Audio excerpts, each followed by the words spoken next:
నువ్వు కూడా అలా ఎందుకు ప్రయత్నం చేయకూడదు? నాకిట్టమైనవి ఏమున్నాయి పెద్దయ్యా?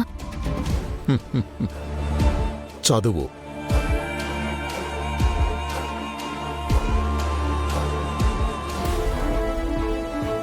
అప్పుడే పెళ్లి చేస్తున్నావని విన్నాను.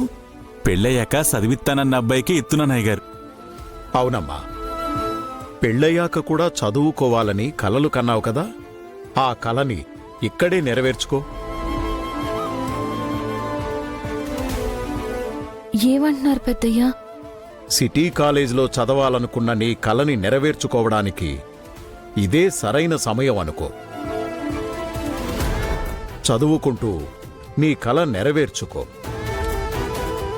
నీ చదువు పూర్తయ్యేలోపు మధుసూదన్ని మార్చగలవు అనే నా కలను కూడా నెరవేర్చు తల్లి. ఈ రోజే డౌన్లోడ్ చేయండి, మీ ఫేవరెట్ షోస్ చూడండి.